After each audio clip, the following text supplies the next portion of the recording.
आप सभी को जय मसीह की। मसीह में मेरे प्रियो, आज का हमारा विषय है शैतान के हर प्रकार के बंधन से कैसे छुटकारा पाए। मेरे प्रियो, हर एक इंसान को अपने जीवन के किसी न किसी क्षेत्र में छुटकारे की आवश्यकता है। किसी को दुष्ट आत्मा से छुटकारे की आवश्यकता है, तो किसी को बीमारी से छुटकारा चाहिए, तो किसी को नशे से, शराब से, सिगरेट से, ड्रग्स से, तो किसी को अपने गलत आदत से, गलत लत से, किसी को गंदा देखने की लत से, किसी को गंदा सुनने की लत से, किसी को अपनी चोरी की आदत से, किसी को चिंता से, डिप्रेशन से, दुष्टात्मा से, डर से, हर अंधकार की शक्ति से किसी न किसी को छुटकारे की आवश्यकता है, जरूरत है। चाहे वो यीशु को मानने वाला हो या चाहे वो यीशु को नहीं मानने वाला हो। यीशु को मानने वाले को भी किसी न किसी क्षेत्र में छुटकारे की आवश्यकता होगी। और एक वो ग्रुप जो यीशु को नहीं मानते हैं, जो ऑलरेडी शैतान के बंधन में है, बीमारी के बंधन में है, मूर्ति पूजा के बंधन में है,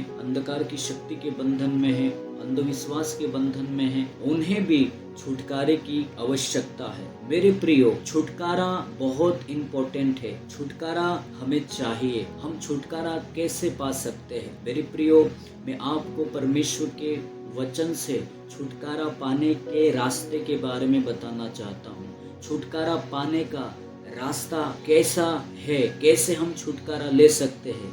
कैसे छुटकारा पा सकते हैं? हम परमेश्वर के वचन के द्वारा सीखेंगे, परमेश्वर के वचन से हम देखेंगे। मेरे प्रियो, बाइबल कहती है कि प्रभु यीशु मसीह जब दुनिया में आए तो प्रभु यीशु मसीह ने अपने दुनिया में आने का उद्देश्य बताया। यीशु ने खुद कहा कि परमेश्वर का आत्मा मुझ पर है। उसने कहा कि प्रभु यहोवा का आत्मा मुझ पर है। उसने मुझे इसलिए भेजा है, अभिषेक किया है, ताकि मैं बंदियों को छुटकारा दे सकूं। यानी प्रभु यीशु मसीह ने खुद इस कार्य को किया। यीशु मसीह लोगों को छुटकारा देने के लिए आया। बाइबल कहती कि यीशु ने शैतान के सताए सबको अच्छा करता फिरा। उसने बीमारों को आजाद किया, उसने अंधे को छुटकारा दिया, उसने दुष्ट आत्मा से ग्रसित लोगों को छुटकारा दिया, जो बोझ में थे, पापों में थे, यीशु ने उनको छुटकारा दिया। और मेरे प्रियो, प्रभु यीशु मसीह ने ये छुटकारे की सेवकाई खुद करके, खुद ने जो छुटकारे की सेवा किया, और ये छुटकारे की सेवा प्रभु यीशु मसीह ने अपने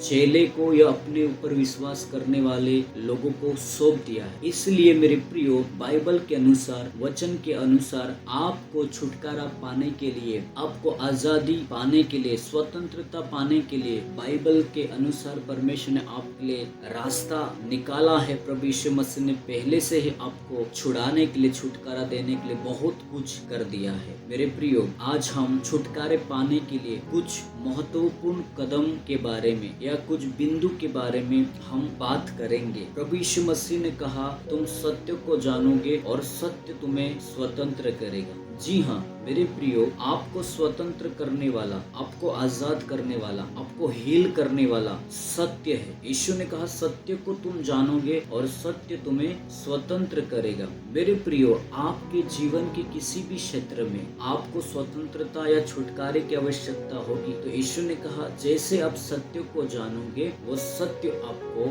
बीमारी से, दुष्टात्मा से, टेंशन से, पाप की लतों से, अलग अलग प्रकार की आदतों से, वो सत्य आपको स्वतंत्र करेगा। तो वो सत्य क्या है? मेरे प्रियो, छुटकारा पाने के लिए मैं आपको 4 बात बताना चाहता हूँ, या 4 महत्वपूर्ण बिंदु या 4 कार्य हमें करना पड़ेगा, जो सत्य को हम जानेंगे। मेरे प्रियो, छुटकारा पाने के लिए 4 महत्वपूर्ण कदम में से हम एक एक करके 4 कदम के बारे में बात करेंगे। नंबर 1, प्रत्येक को क्षमा करना। छुटकारा पाने के लिए पहली चाबी, पहली कुंजी हमें प्रत्येक को क्षमा करना है। प्रभु यीशु मसीह ने इस तथ्य को समझाने के लिए बहुत ही अच्छा दृष्टांत मत्ती रचित सुसमाचार 18वें अध्याय में प्रभु यीशु ने एक दृष्टांत के द्वारा समझाया। एक दास अपने राजा का लगभग $1,00,000 का कर्जदार था, पर वह लौटाने में असमर्थ था। यदि वो दास अपनी पत्नी, बच्चों और अपनी सारी संपत्ति भी बेच देता, तब भी इतना पैसा जमा न हो पाता कि कर्जा चुका दिया जाता। वो राजा के सामने दंडवत होकर गिर गया और कहने लगा, हे स्वामी, हे राजा, धैर्य रख, धीरज रख, मैं सब कुछ लौटा दूंगा। मत्ती 18:26। तो राजा ने तरस खाकर उसे छोड़ दिया, उसका कर्ज भी माफ कर दिया, क्षमा कर दिया। फिर वो दास बाहर निकलकर उसके संगी दास से भेंट, जो उसका $6 का कर्जदार था। उसने उसे पकड़ा और उसका गला दबाकर कहा, मेरा कर्ज तुरंत चुका दे। उसने उस दास की विनती को नहीं सुना, अनसुनी किया और उसे बंदीगृह में डलवा दिया। जब इस बात को राजा को मालूम हुई, जब ये बात राजा जाना, राजा को सुसमाचार मिला, तो उसने उस दास को बुलाया और कहा, मैंने जिस प्रकार से तुझ पर दया की, क्या उसी प्रकार से तुझे भी अपने संगी दास पर दया नहीं करनी चाहिए? तब राजा ने क्रोध में आकर उसे यातना देने वाले को सौंप दिया कि कर्जा चुकाने तक उन्हीं के हाथों में रहे। मेरे प्रियो, इस प्रकार से यदि तुम भी प्रत्येक अपने भाई को हृदय से क्षमा न करो, तो मेरा स्वर्गीय पिता भी तुम्हारे साथ वैसा ही करेगा। मत्ती 18:33 से लेकर 35। तो आप यहाँ पढ़ सकते हो कि क्षमा न करने वाले दास को यातनाएं देने वाली आत्मा या दुष्ट आत्मा को सौंप दिया। मेरे प्रिय, यदि आप दूसरों को सच्चे हृदय के साथ क्षमा नहीं करोगे, तो यातनाएं देने वाली दुष्ट आत्माएं अब आपको अपने अधिकार में ले लेगी और आपको यातनाएं देगी, आपको प्रॉब्लम देगी, आपको पीड़ाएं देगी, आपको सताएगी। मेरे प्रियो, चाहे आपके कितने भी बड़े दुश्मन जिन्होंने आपका दिल दुखाया हो, आपकी हानि की हो, आपको परेशान किया हो, आपके साथ जो कुछ किया है, लेकिन आपको उन प्रत्येक को क्षमा करना पड़ेगा, उन्हें माफ करना पड़ेगा। यीशु ने कहा, यदि तू वेदी के ऊपर भेंट लेके आता है, इससे पहले यदि तेरे मन में तेरे भाई के प्रति कड़वाहट है, डाहा है, जलन है, तो पहले भेंट को छोड़ दे और पहले अपने भाई से मिलकर उसको क्षमा कर, तब तेरी भेंट ग्रहण की जाएगी। जी हाँ मेरे प्रियो, हमें छुटकारा पाने के लिए हमारे हृदय में एक दूसरे के प्रति क्रोध, एक दूसरे के प्रति जो कड़वाहट है, जलन है, क्षमा न करने का जो हृदय है, उसे हमें निकालना है और हमें प्रत्येक को क्षमा करना है। प्रभु यीशु मसीह ने इस दृष्टांत में कहा कि जो दास क्षमा नहीं किया, उसको उस यातनाएं देने वाले के हाथ में सौंप दिया गया। वैसे ही जो व्यक्ति, जो विश्वासी, जो इंसान क्षमा नहीं करता है, वो हमेशा दुष्ट आत्मा के अधिकार में रहता है, दुष्ट आत्मा के गुलाम में रहता है, दुष्ट आत्मा का उसके ऊपर अधिकार रहता है। इसीलिए जब आप क्षमा करोगे, जब आप क्षमा करोगे, तो आप उस बंदीगृह से, शैतान के बंदीगृह से, शैतान के अधिकार से, उस क्षेत्र में से, उस शैतान के हाथों में से, बंधनों में से आप आजाद हो जाओ। मेरे प्रियो, पहला काम है उस व्यक्ति को क्षमा करो, प्रत्येक को क्षमा करना है। नंबर 2, उस चुंगी लेने वाले के समान दीनता और नम्रता के साथ अपने अपने पापों को, अपनी अपनी गलतियों को, अपने अपने गुनाहों को हमें मान लेना है, अंगीकार करना है।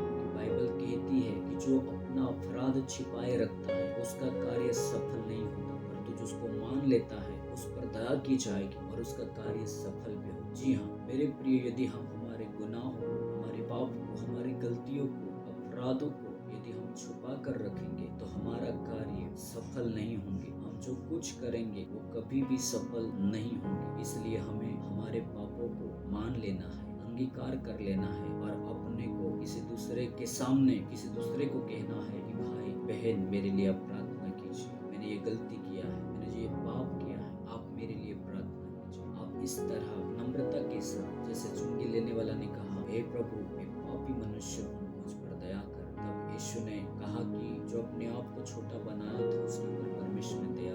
उसी तरह मेरे प्रियो, हमें हमारे प्रत्येक पापों को, प्रत्येक गलतियों को नम्रता के साथ, दीनता के साथ, कलीसिया के सामने, एक दूसरे के सामने हमें मान लेना है, अंगीकार कर लेना है। ये है नंबर 2 कुंजी। छुटकारा पाने के लिए हमें नम्र और दीनता के साथ अपने गुनाहों को अंगीकार करना है। नंबर 3, हर प्रकार की बुराई से हमें बचे रहना है। किसी भी प्रकार की बुराई हमें नहीं करना है, किसी भी प्रकार की बुराई से हमें दूर रहना है, क्योंकि वचन कहता है, वचन संहिता में, कि परमेश्वर बुराई करने वाले के विमुख रहता है। बुराई मत कर, अपने जीभ को बुराई करने से रोक के रख। बाइबल कहती है, अगर अच्छा दिन देखना चाहते हो तो बुराई करने से अपनी जुबान को रोक के रख, अपने मुंह की चौकसी कर। किसी भी प्रकार की बुराई हमें नहीं करना है, एक दूसरे की बुराई नहीं करना है, एक दूसरे के ऊपर दोष नहीं लगाना है। बाइबल कहती है कि परमेश्वर बुराई करने वाले के विमुख है, यानी वो उसका दुश्मन बन जाता है, उसके सामना करता है।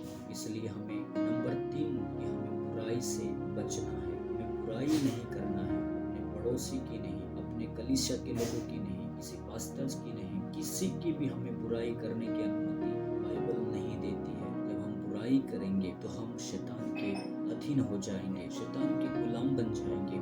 जिस तरह से फिरौन ने इजरायली को अपनी गुलाम में रखता था, अपनी गुलामी में रखकर उनको यातनाएं देता था, प्रॉब्लम्स देता था, उनको सताता था, ताड़नाएं देता था, उसी तरह से यदि हम बुराई करेंगे तो शैतान हमें अपनी गुलाम में रखेगा। इसलिए मेरे प्रियो, नंबर 3 कि हमें किसी की बुराई नहीं करना है। नंबर 4, हमें छुटकारा पाने के लिए, स्वतंत्रता पाने के लिए हमें आज्ञा देना है। जिस भी चीज से आपको छुटकारा चाहिए, जिस भी बीमारी से आपके शरीर में आपको छुटकारा चाहिए, जिस भी लत से आपको छुटकारा चाहिए, आपको उस लत को, उस आदत को, उस आत्माओं को, उस प्रॉब्लम्स को, उस दुष्ट शक्तियों को आपको यीशु के नाम से आज्ञा देना है। नंबर 4, आपको क्या करना है? आज्ञा देना है, क्योंकि बाइबल कहती है याकूब 4:7 में कि परमेश्वर के अधीन हो जाओ और शैतान का सामना करो तो शैतान तुम्हारे पास से भाग निकलेगा। यीशु ने कहा मार्कुस 16:17 में कि वो मेरे नाम से दुष्ट आत्मा को निकालेंगे। यीशु के चेलों ने कहा कि हे प्रभु, दुष्ट आत्मा तेरे नाम से हमारे वश में है। जी हाँ मेरे प्रियो, जिस तरह यीशु मसीह ने आंधी और तूफान को आज्ञा दी और बाइबल कहती है कि वो शांत हो गई, उसी तरह आपको दुष्ट आत्मा को पहचान कर, उस कमी कमजोरी को पहचान कर आपको यीशु के नाम से उन्हें आज्ञा देना है।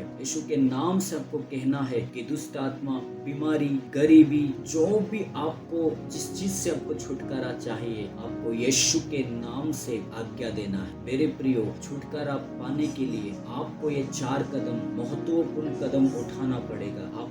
आपने सीखा है कि प्रत्येक को क्षमा करना, दीनता और नम्रता के साथ अपने गुनाहों को मान लेना, हर प्रकार की बुराई से बचना, और आखिरी नंबर 4 हमने सीखा है कि आज्ञा देना है। जी हाँ, हमें यीशु के नाम से आज्ञा देना है। मैं विश्वास करता हूँ कि वो फिरौन रूपी आत्मा, वो फिरौन रूपी दुष्ट आत्माएं, आज के बाद आप जब इस रूल्स को, जब इस कदम को उठाओगे, आप इस वचन को फॉलो करोगे, फिरौन आपको छोड़ देगा। आपको परमेश्वर की आराधना करने के लिए, परमेश्वर के राज्य में जाने के लिए, परमेश्वर के देश में जाने के लिए, फिरौन जैसी दुष्ट आत्माएं आपको जाने के लिए और तैयार, छोड़ने के लिए तैयार हो जाए, आपको स्वतंत्र कर देगी। परमेश्वर आपको आशीष दे। मेरा विश्वास है कि आज आप छुटकारा पाओगे और आप छुटकारा पाकर आजाद, फ्री हो जाओगे। प्रभु आप सबको आशीष दे।